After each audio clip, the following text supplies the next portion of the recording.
Mhm.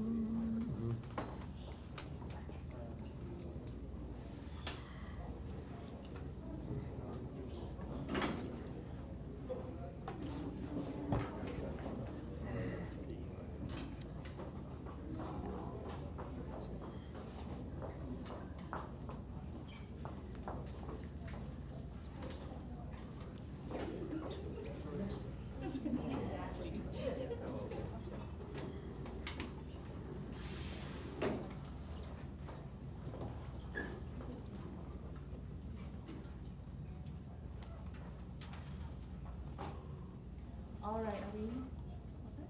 Okay. So thanks everyone for joining us this morning. I know it was a little last minute, but we wanted to make sure we got the word out and kept the public abreast of what was happening. And you know, on that, I know that the governor wants to also thank our partners in the media for helping us share prior to the onset of the storms, which is why we were able to have so many people in shelters and safely at home before the storm set in. So with that, I'd like to welcome Governor Eddie Calvo. Okay, thank you, Oya. First of all, we are now at the recovery phase of Typhoon Mangkhut. And first of all, again, I concur with Oya. First, I want to give thanks to all our first responders who've been working 24 hours through this period of preparation, onset, and now recovery. I want to thank all those in the Joint Information Center. I want to thank all both local and federal partners, and you folks in the media too. It was so important to get this information out as we've moved through the process of first the detection of the system and the preparation, and of course of the onset, and now we're at that phase of going to a full normalcy and recovery. So thank you so much to all of you folks in the media as well. We're looking at getting back to normal. And we are obviously now at condition of readiness 1, but we do fully anticipate to going into condition of readiness 4. And there were 4 major areas we looked at before I would make the determination upon the recommendations of our staff. Number 1 is the end of damaging winds. That has occurred. Also, ensuring that our primary routed highways are free of major hazards, as well as getting traffic control on all major intersections. And whether it's a lighted signal or an individual there that would be controlling the traffic, either from police department or another designee. By the way, I think we're going to be getting some help from the National Guard in regards to traffic control as well as concurrence with the Commander Joint Region Marianas. And we basically checked all those areas, and so we're anticipating going into condition of readiness 4 at 12 noon today. So with that, it's important now, and I've talked to our cabinet staff in Guam to make assessments within their offices. I'm looking forward to having us go back to a normal business day for Guam, and I'm talking executive branches, tomorrow.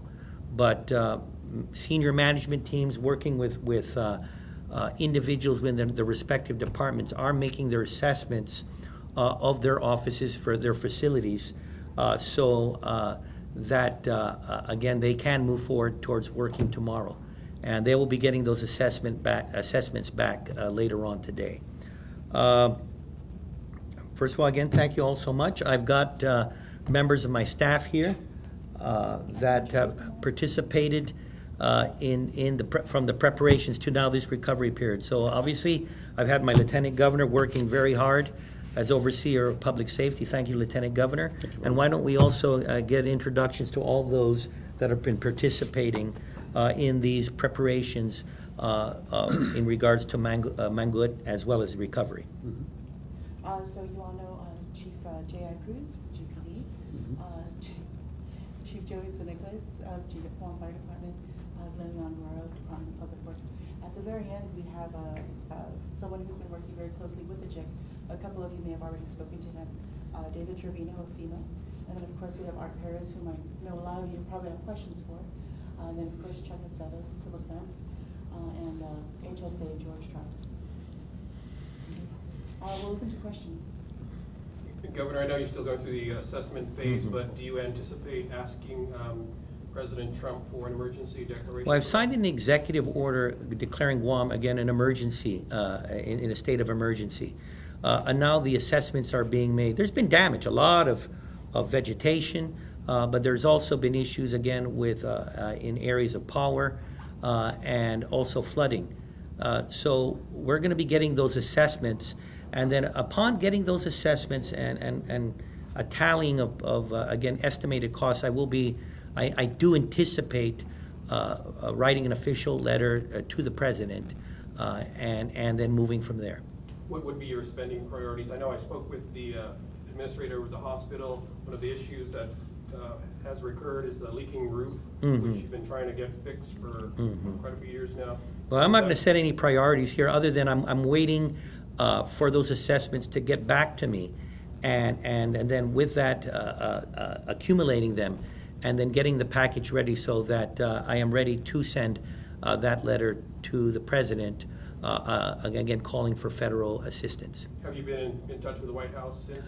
We've been working with our federal partners here at FEMA, as well. I've been in close collaboration with the Department of Defense as well. So again, this has been daily contact, and again with the setup of Joint Information Center at Homeland Security Civil Defense, there has been continual interaction between our federal partners such as FEMA, who represent the President of the United States, and the Department of Defense. Anybody else? What about people who've lost roofs? They've been asking our reporters what they can do for assistance, who they can seek out help from FEMA. What should we tell them? What? I think Homeland Security? So right now we're working to transition the shelteries and the primary shelters into secondary shelters. FEMA has already, a couple days ago, they've already sent water and food supplies here. So they've done some of that pre-positioning or pre-actions prior to the storm. We're going to get a good count of who's going to remain in the shelter, and from there we're going to execute our mass sheltering and feeding plan. We rely heavily, of course, on FEMA, but our volunteer organizations active in disasters, the American Red Cross, Catholic Social Services, and the Salvation Army. One thing I want to add, and this is something I brought forward to members of our cabinet, and I think we've been providing that public information. It's ensuring you take pictures and recording all this damage. Again, if and when the president does sign this emergency order for assistance to the territory of Guam, I would figure the folks at FEMA, they're going to need a lot of documentation. And any one of us who have been in previous storms in Guam, it's important that you got the necessary information, including taking pictures of the areas that were damaged. Could the FEMA representative just elaborate on what sort of public assistance would be available and what sort of amounts they might be eligible for? So just to explain a little bit about the process, right now the government of Guam is conducting their preliminary damage assessments. After that is complete, the governor will make a determination whether to ask FEMA to conduct joint damage assessments. Based on the findings of those assessments, the governor will then determine whether to request federal assistance in the form of a presidential declaration, which could take the form of a couple of different types of assistance. One would be individual assistance, which is what you're asking about, that would provide potentially support directly to residents here impacted by the storm. Something else we see often, though, if a declaration were to be requested and granted, is what's called public assistance, which provides support to governmental agencies for infrastructure repair, emergency protective measures, and that type of thing. We're just starting the process, but we're working very closely. We've been here since before the typhoon struck with over 100 officials from FEMA right here in Guam and 100 officials from other federal agencies, as well as several commodities at our distribution center that is here in Guam.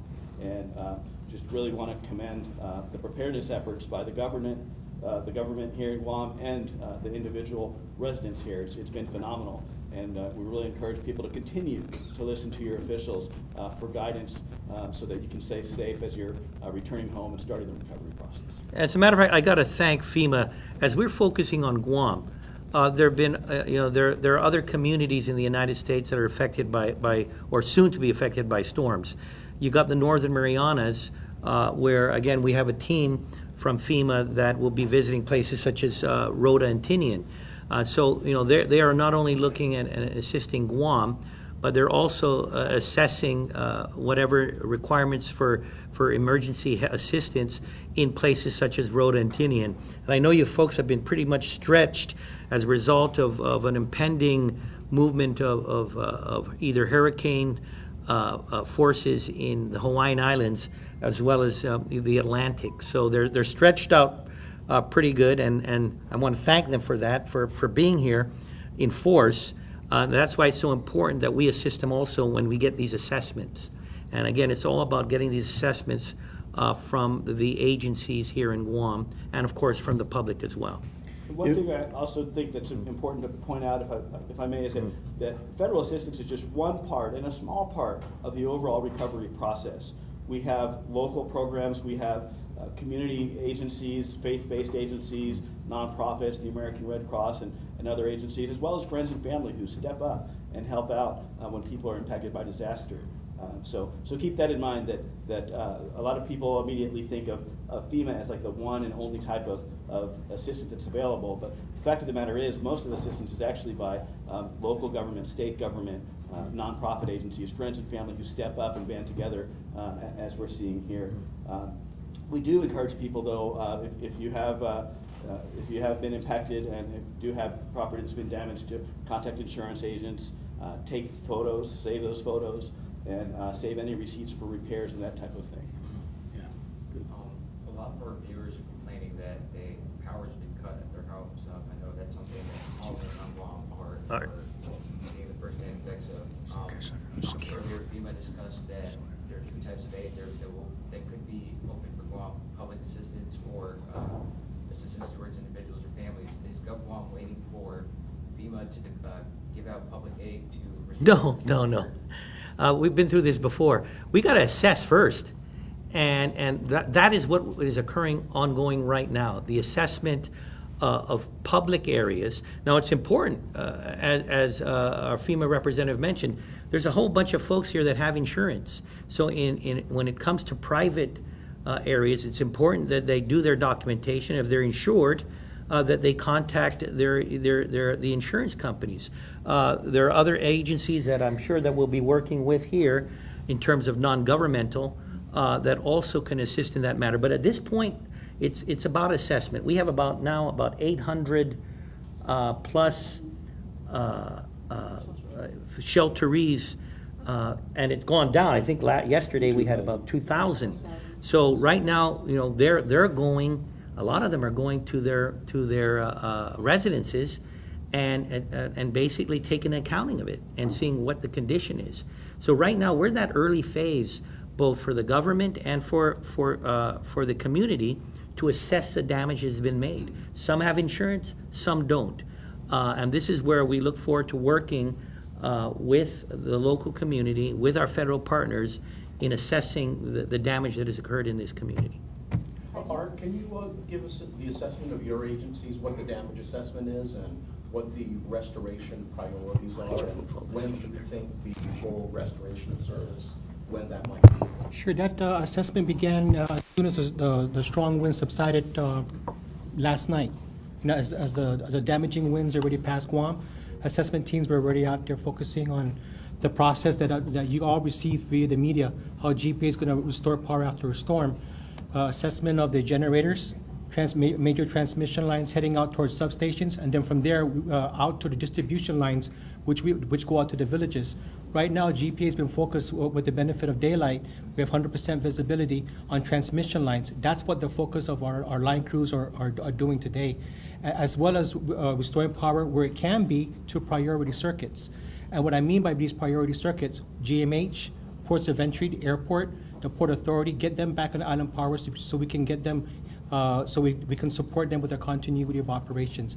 As soon as this evening, more areas of Guam will be energized. I can report at this time today, we have 40% of 63 circuits that are energized with power.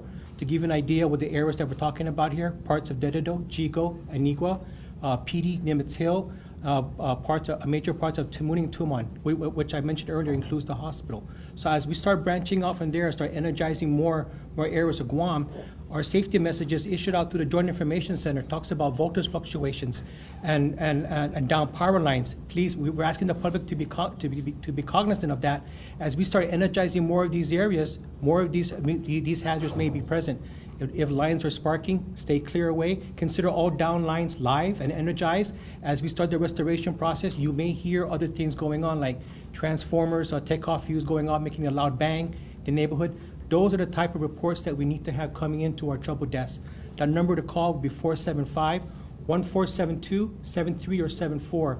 We're asking the public, at this point, we're in the recovery process. The governor reiterated and emphasized. So please, we understand your power is out. We're going to know more of these areas, pocket areas, as we bring online our communication infrastructure and have our smart meters talk back to us where these pocket outages are at. We know where you're going to be at. As we go through the process and update the public on where our line crews are at, we will know what pocket outages are out there. So it's going to be a long process. I don't want to give a timeline. I think our focus right now is to get these major circuits online so we can help GovGuam get back out on its feet and all the major businesses and residential homes on the island. So that's our focus within this first day of recovery. So again, we're asking the public to let GPA do its work. We're going to be going out there. You will see us. We have fresh crews that came in from this morning, and any asset and resource we can bring to bear has been brought to bear to help us recover quickly from this typhoon. Do you know what's the percentage of residents that are without power right now? I can't give you that number until we get 40% of 63 circuits. These are different circuits that are going around the island, and that's why it's important to get the assessment done from and clearing the transmission line to substations, because from there we can branch out into the villages and then energize more of the island to include the south, to include critical facilities within GovGuam, Department of Public Health, the schools, get them back on power so we can have normalcy back to Guam.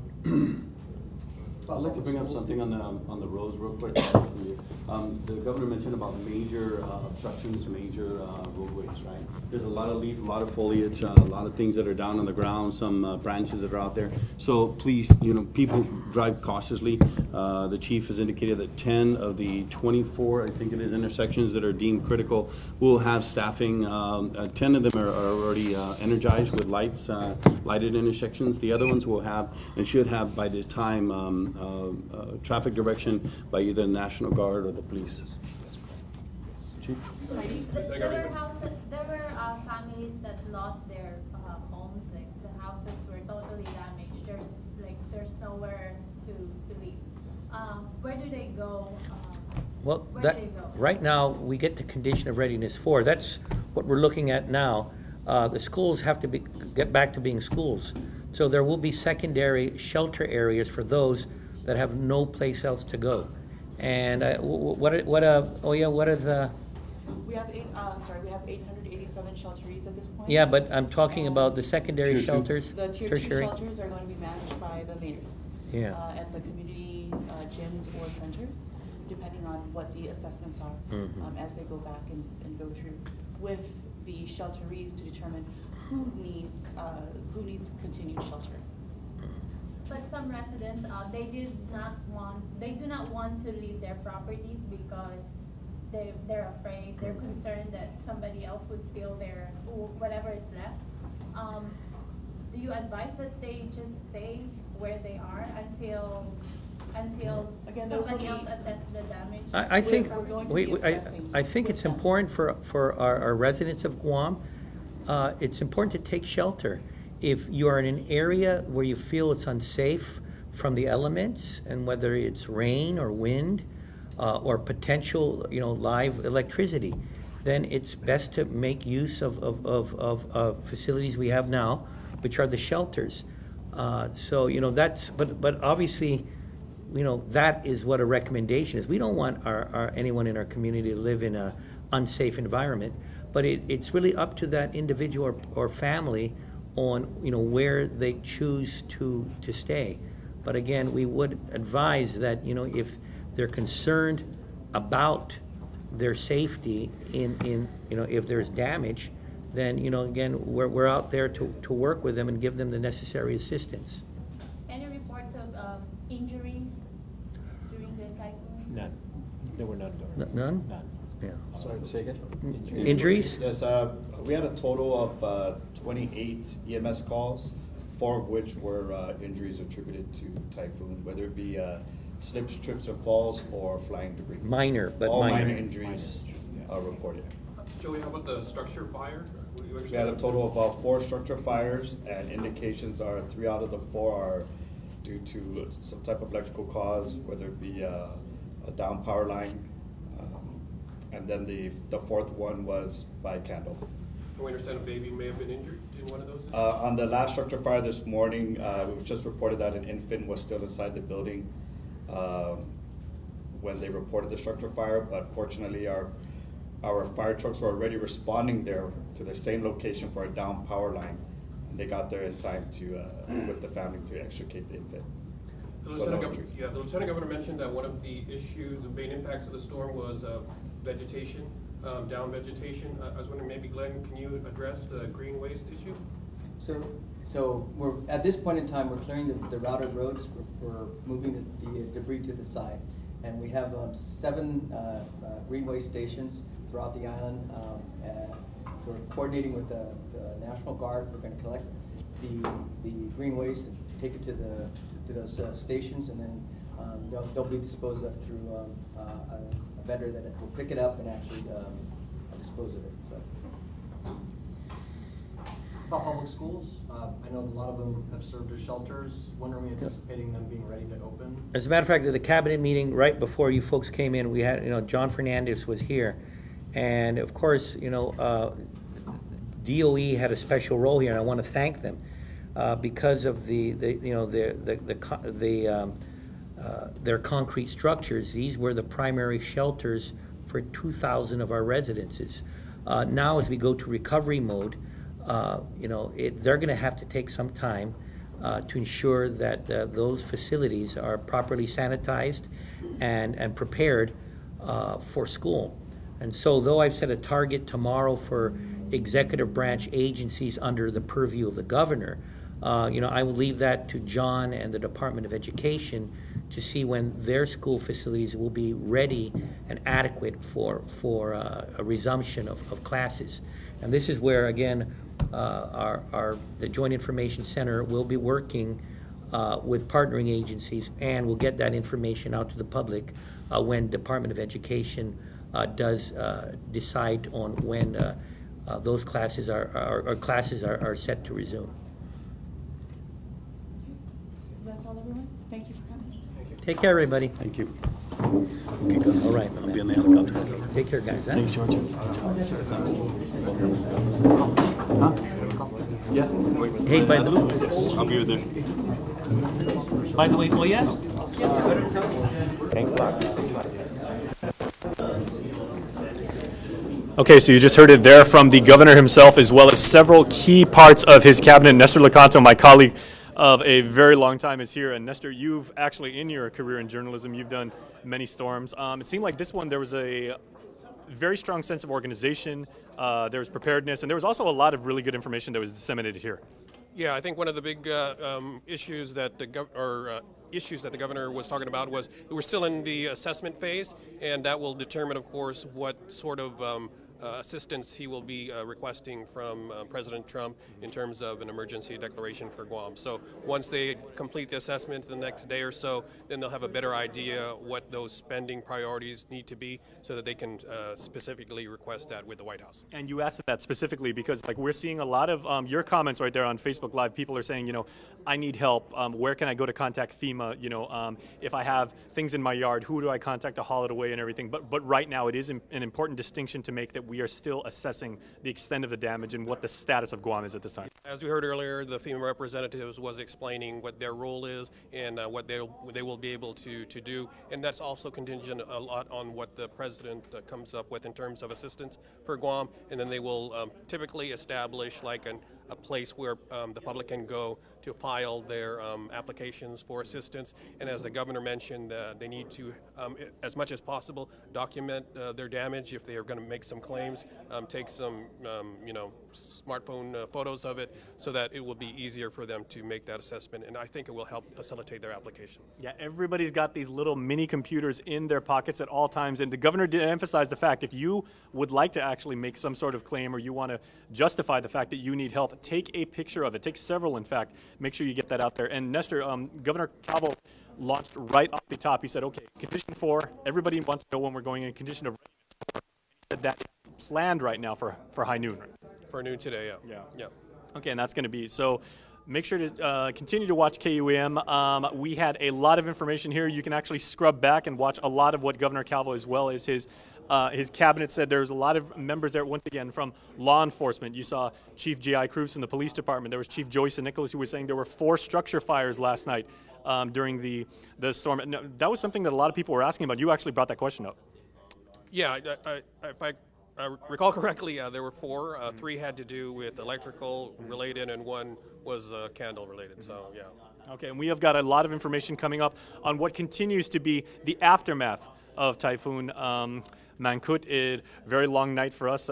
Some very scary times like last night, but it's what we do on Guam. We pull together as a community, as one family, and we will make sure to help your neighbors out, help clean up, make sure to listen to the official word from when it is declared.